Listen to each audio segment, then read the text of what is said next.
The glass doors of Sterling Motors gleamed under the afternoon sun as Maya Richardson stepped inside, her worn sneakers silent against the polished marble floor. The showroom stretched before her like a cathedral of chrome and leather, luxury vehicles positioned like precious artifacts under spotlights that cast everything in an ethereal glow. She had dressed deliberately casual today. Faded jeans, simple beige blouse. Her natural hair pulled back in a modest, no designer handbag, no jewelry that screamed wealth. Just another black woman walking into a world that would immediately measure her worth by the color of her skin and the simplicity of her clothes. The shift in atmosphere was immediate. Conversations between salesmen died mid-sentence. Eyes tracked her movement with the precision of security cameras. Maya had felt this weight before, the suffocating assumption that she didn't belong, that her presence was somehow an intrusion into their pristine world of privilege. "Can I help you?" The voice belonged to Derek Matthews, a man in his 30s whose smile never reached his eyes. His gaze swept over her appearance with barely concealed disdain, already calculating her worth and finding it lacking. "I'm interested in looking at your BMW selection," Maya said, her voice steady and professional. Derek's eyebrows lifted slightly, as if she'd just announced her intention to purchase the moon. "Well, we do have some pre-owned vehicles that might be more suitable for your needs. Maybe something in the certified used section?" The familiar burn of humiliation crept up Maya's neck, but she kept her expression neutral. 43 years of navigating spaces like this had taught her to armor herself in composure, even as her heart hammered against her ribs. "Actually, I was hoping to see the new X7 series." Derek exchanged a glance with his colleague across the showroom, a look that spoke volumes about their shared assumptions. "That's a pretty significant investment. Have you considered what kind of monthly payment you'd be comfortable with? We want to make sure we're being realistic about your budget."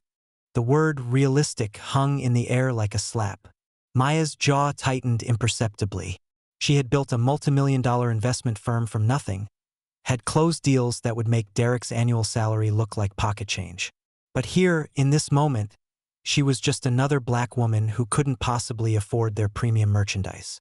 "Why don't you show me what you have?" she said quietly, "and let me worry about what I can afford." Derek's smile became more strained, his patience wearing thin with what he clearly perceived as her delusion.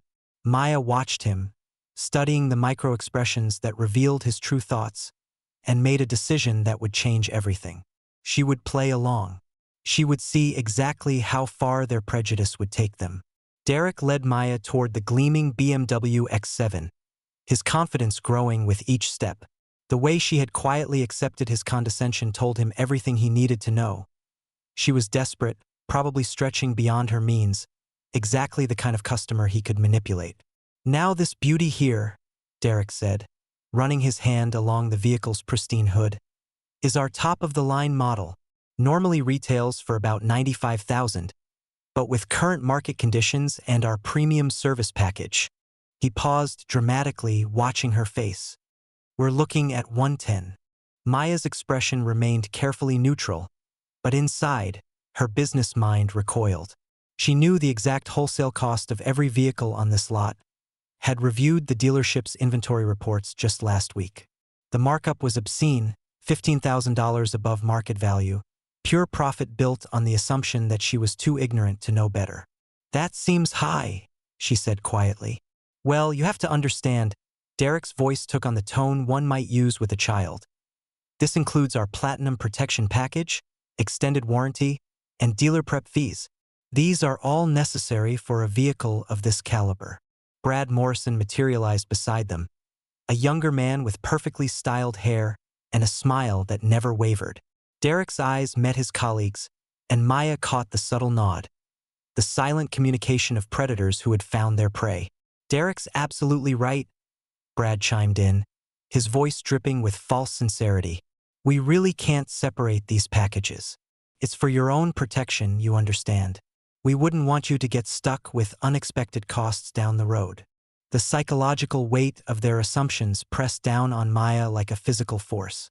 They saw her as financially illiterate, someone who could be easily confused by fabricated fees and unnecessary add-ons.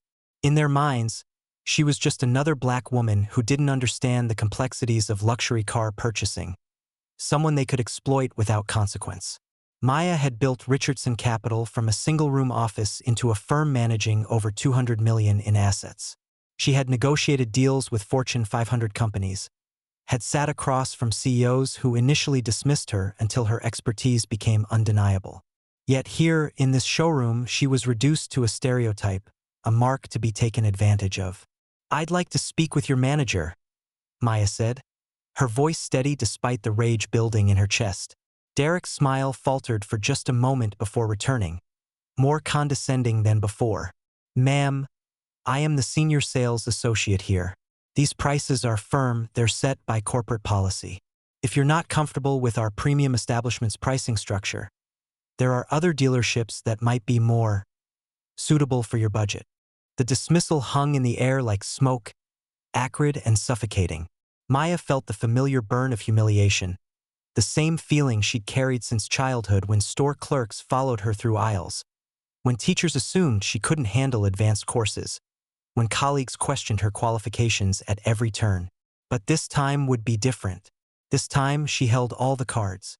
Maya pushed through the bathroom door, her composure finally cracking as the heavy wood sealed her away from the showroom's suffocating atmosphere. The pristine marble walls reflected her image back at her. A successful woman reduced to seeking refuge in a bathroom stall, hands trembling with a rage that had nowhere to go. She gripped the cold porcelain sink, knuckles white against the pristine surface. The fluorescent lights hummed overhead, casting harsh shadows that seemed to mirror the darkness creeping through her thoughts. This wasn't supposed to happen anymore. Not at her age, not with her success, not in 2025. But the memories came flooding back anyway, each one a fresh wound reopened. She was 8 years old again, watching her mother's shoulders sag as a store clerk followed them through every aisle, assuming they were thieves. She was 25, sitting in a boardroom where her Harvard MBA meant nothing because the clients kept directing their questions to her white male assistant. She was 38, having her credit card scrutinized at an upscale restaurant while white patrons sailed through without a second glance. Each incident had carved away a piece of her dignity. Death by 1,000 cuts that society pretended didn't exist. The exhaustion of constantly proving her worth, of carrying herself with twice the professionalism to receive half the respect, of smiling through microaggressions that accumulated like poison in her bloodstream. Maya pulled out her phone with shaking fingers and dialed the one person who would understand. "Sarah, it's me." "Maya, you sound upset. What's wrong?" Sarah Chun had been her roommate at Harvard, her maid of honor, the godmother to the children Maya never had time to have while building her empire. More importantly, Sarah was the white woman who had witnessed Maya's struggles firsthand, who had seen the invisible barriers that others refused to acknowledge. "I'm at a car dealership, Sterling Motors. They're trying to overcharge me by $15,000 because they think I'm some ignorant black woman who doesn't know better." The silence on the other end stretched for several heartbeats before Sarah's voice returned, tight with fury. "Those bastards. Maya, you own half the commercial real estate in this city. You could buy their entire lot with pocket change." "That's not the point." Maya's voice cracked slightly. "It's never about what I can afford. It's about what they think I deserve." "What are you going to do?" Maya stared at her reflection in the mirror. The successful businesswoman, the community leader, the woman who had broken through every ceiling placed above her head. For 43 years, she had walked away from moments like this, choosing dignity over confrontation, peace over justice. "Not today. I'm going to show them exactly who they're dealing with." The bathroom door swung shut behind her as Maya stepped back into the showroom, her phone already dialing her assistant. The game was about to change completely. Maya emerged from the bathroom transformed, her spine straighter, her gaze sharper. The vulnerability that had consumed her moments before had crystallized into something far more dangerous: purpose. Derek and Brad stood near the BMW, their conversation dying as she approached with the measured stride of someone who owned every step she took. "I've been thinking about your offer," Maya said, her voice carrying a new authority that made Derek's confident smile waver slightly. "But first, I'd like to see your dealership's ownership documents." I'm considering this as a potential business investment. Derek's laugh came out forced, a sound like breaking glass. Ma'am, I think you're getting a little ahead of yourself here. We're trying to sell you a car, not the whole dealership. But something in Maya's tone had shifted the atmosphere. The casual dismissal that had worked so effectively minutes before now felt hollow, uncertain. She stood differently, spoke differently, as if she had shed a disguise and revealed something far more formidable underneath. Your Q3 numbers were down 18%, Maya said conversationally, her eyes never leaving Derek's face. Inventory turnover has been sluggish, particularly in your luxury sedan segment. The Audi A8s have been sitting on your lot for over 90 days. Derek's face went pale. Brad stepped closer, his earlier confidence evaporating like morning mist. These weren't numbers a casual customer would know. These were details buried deep in financial reports, accessible only to someone with intimate knowledge of the dealership's operations. How do you? Derek started, but Maya continued as if he hadn't spoken. Your service department revenue is carrying the sales floor, but your overhead costs are eating into profit margins. The building lease renewal is coming up in 6 months, and frankly, your current trajectory doesn't look sustainable. The showroom had gone silent around them. Other staff members had stopped their conversations, sensing the shift in power dynamics like animals detecting an approaching storm. Derek's mouth opened and closed soundlessly, his brain struggling to process how this black woman he had dismissed and patronized, could possibly know such intimate details about his workplace. The glass doors chimed as James Morrison entered, Maya's assistant carrying a leather portfolio that seemed to command its own gravity. He was a tall, impeccably dressed black man whose presence immediately commanded respect, the kind of respect Derek had never shown Maya. Ms. Richardson, James said, his voice cutting through the tension like a blade. I have the documents you requested. Derek's world tilted on its axis as the pieces fell into place. Richardson. Maya Richardson. The name that had appeared on all the recent corporate communications. The new majority owner who had purchased Sterling Motors through Richardson Capital just 2 weeks ago. The woman he had tried to cheat, the customer he had dismissed and patronized, was his boss. The revelation hit the showroom like a shockwave. Derek's face drained of all color, his mouth working soundlessly as his brain struggled to process the impossible reality. Brad stumbled backward, nearly colliding with a display case, his earlier smugness replaced by naked terror. Ms. Richardson, Derek stammered, his voice cracking like a teenager's. We didn't, if we had known. If you had known what? Maya's voice cut through his babbling with surgical precision. The casual customer was gone, replaced by the woman who had built an empire through sheer force of will and intellect. If you had known I could afford to buy this place? If you had known I wasn't the stereotype you created in your mind. The showroom had become a theater, with every employee frozen in place, watching the drama unfold. Linda Martinez, the receptionist, stood behind her desk with wide eyes, her hand covering her mouth in shock. She had watched Derek's behavior for months, had seen him dismiss customers based on their appearance, their accent, the color of their skin. But she was just the receptionist. Who would listen to her complaints? Carlos Hernandez emerged from the service bay, wiping grease from his hands with a rag, drawn by the commotion. He had endured Derek's casual racism for 2 years. The comments about those people, the assumptions about his education, the way Derek spoke slower when addressing him as if he couldn't understand English. You looked at me and saw what you wanted to see, Maya continued, her voice steady but carrying the weight of decades of accumulated pain. A black woman who didn't belong in your pristine showroom. Someone you could manipulate, overcharge, dismiss. You didn't see a customer, you saw a mark. Derek's hands shook as he tried to form words. Please, I was just doing my job. The prices, they're standard. 15,000 over market value is standard. Maya's eyebrow arched. Fabricated fees are standard? Speaking to me like I was intellectually inferior is standard. Brad found his voice, desperation making him bold. We treat all our customers the same way. This isn't about race. Don't. The single word from Maya carried such authority that Brad's mouth snapped shut. Don't insult my intelligence by pretending this was anything other than what it was. You saw my skin color and made assumptions about my worth, my intelligence, my place in your world. The silence stretched taut as a wire. Linda stepped forward, her voice barely above a whisper but carrying clearly in the hushed showroom. She's right. I've seen you do this before, Derek. To other customers who didn't look like you thought they should. The admission hung in the air like an indictment, and Maya realized this moment was about more than just her humiliation. It was about every person who had been dismissed, overlooked, or cheated because of the color of their skin. By evening, news of the confrontation at Sterling Motors had rippled through the community like wildfire. Social media buzzed with fragments of the story. A black woman who owned the dealership that had tried to cheat her. Salesmen who discovered their victim was actually their boss.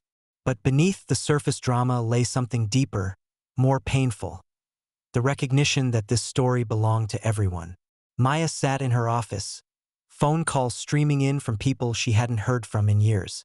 Each conversation peeled back another layer of the community's collective wound, revealing the scope of what she had always known but never fully grasped.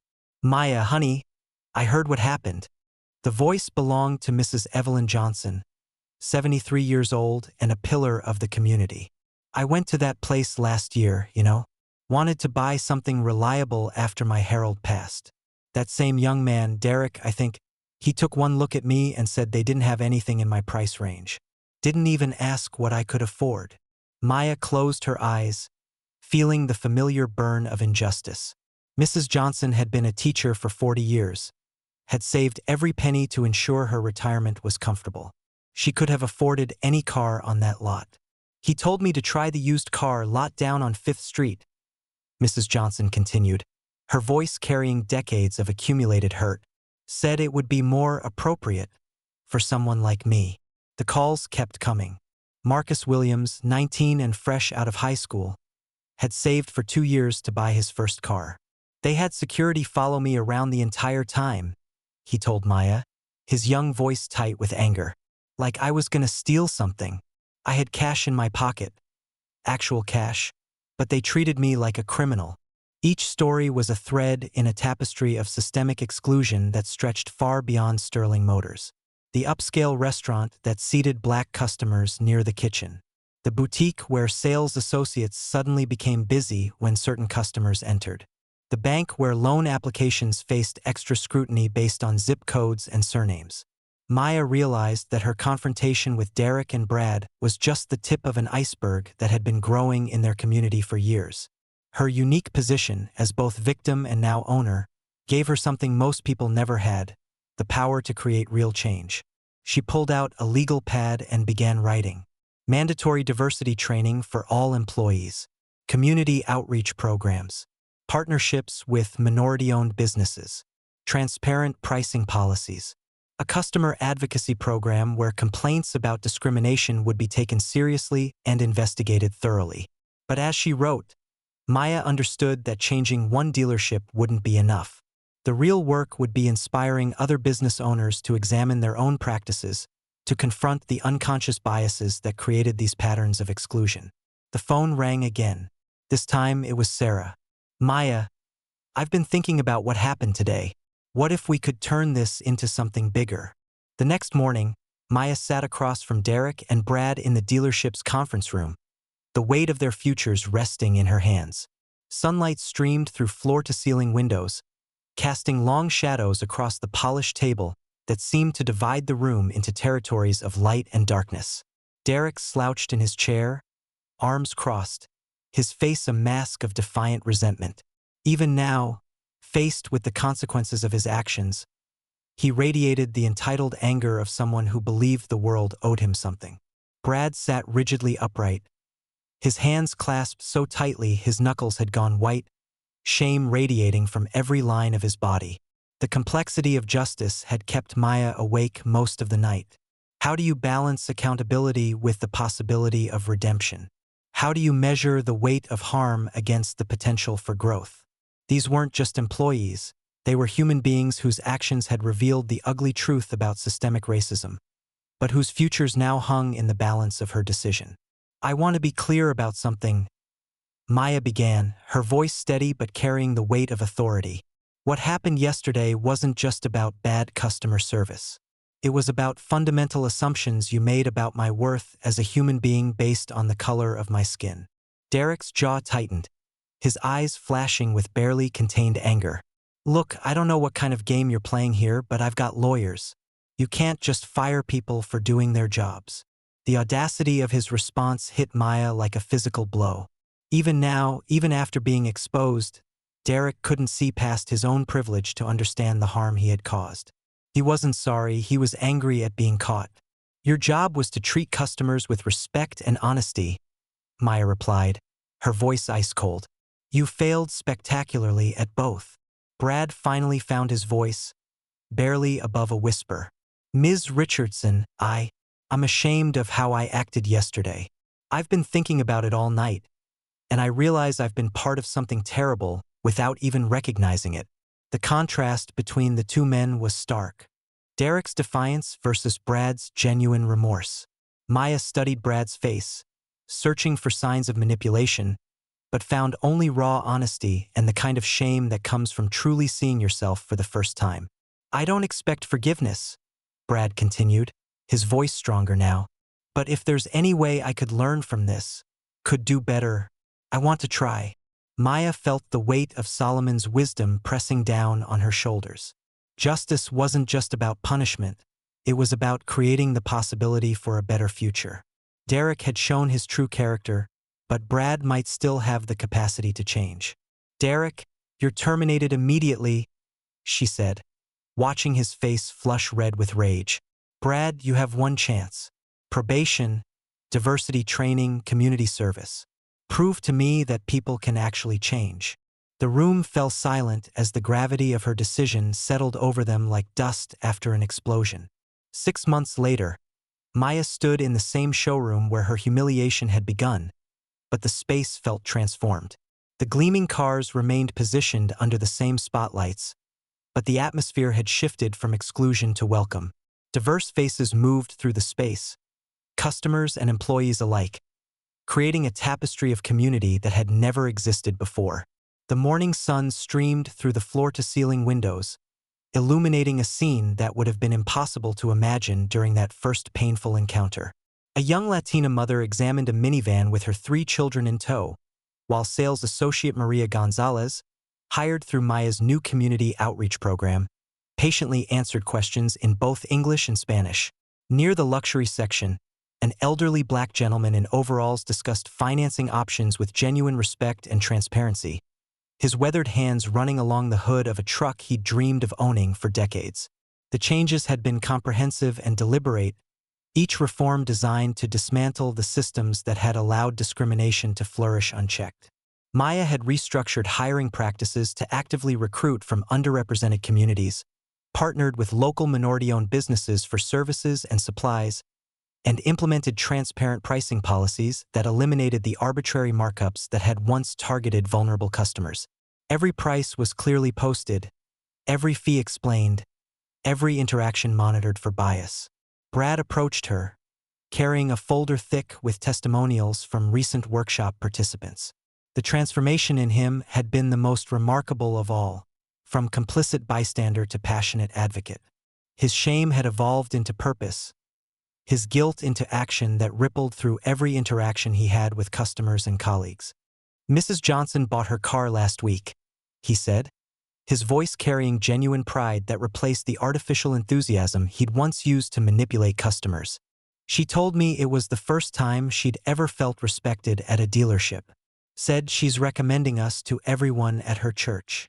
Maya smiled, remembering the elderly teacher who had been dismissed so callously by Derek, told to shop somewhere more appropriate for someone like her. Mrs. Johnson had returned not out of necessity, but because she'd heard about the changes and wanted to give them a chance to prove themselves. "How are the other staff adjusting to the new protocols?" "Better than I expected. Carlos has been incredible. He's helping train new hires on unconscious bias recognition. He told me he never thought anyone would listen to his experiences before, but now he's leading workshops." Brad's voice carried a note of wonder, as if he was still amazed by the transformation around him. Linda says she finally feels like she can speak up when she sees problems. Last week, she intervened when a customer was being dismissive to one of our newer associates. The ripple effects had extended far beyond Sterling Motors' glass walls. Other business owners in the district had begun examining their own practices, some reaching out to Maya for guidance on creating more inclusive environments. The local Chamber of Commerce had invited her to speak about diversity in business, and 3 other dealerships had implemented similar transparency policies after witnessing Sterling Motors' increased customer satisfaction and community reputation. Maya walked to the window overlooking the lot, watching a young black couple examine a sedan with Jerome Washington, one of the new sales associates, a recent graduate from the community college who had been hired through their outreach program. The interaction was respectful, professional, free from the assumptions and condescension that had once poisoned this space. Jerome listened carefully to their needs, offered honest assessments of different vehicles, and treated them exactly as he would any customer. "You know what I've learned through all of this?" Maya said, her reflection visible in the glass alongside the bustling activity of the transformed dealership. Individual battles can be won, but the war against systemic racism requires something much harder: sustained effort, collective action, and the courage to keep fighting even when the cameras aren't rolling and the social media attention has moved on to the next story. The weight of that truth settled between them. Change was exhausting, requiring constant vigilance and the willingness to confront uncomfortable realities again and again. It meant having difficult conversations, challenging long-held assumptions, and accepting that progress would be measured in increments rather than dramatic revelations. Brad nodded, understanding the weight of her words in a way he never could have 6 months ago. "What's next for us? For the community?" Maya turned from the window, her eyes bright with the kind of determination that had built her business empire and now fueled her mission for social change. "We expand. Every business, every institution, every space where people are judged by the color of their skin instead of the content of their character. We change them all, one conversation at a time, one policy at a time, one transformed heart at a time." She gestured toward the showroom, where the afternoon shift was beginning and new faces were arriving for their financial literacy workshop, a program that had grown from 12 participants to over 60 in just 4 months. This dealership was just the beginning. The real work happens when we take these lessons and spread them throughout the community, when we create a network of businesses and institutions committed to genuine equality rather than just the appearance of it. The work was far from over, but the foundation had been laid with concrete and steel forged from pain transformed into purpose. And sometimes, Maya reflected, that's how revolutions begin. Not with grand gestures or dramatic speeches, but with the quiet determination to never accept injustice as inevitable, and the courage to build something better from the ashes of what came before.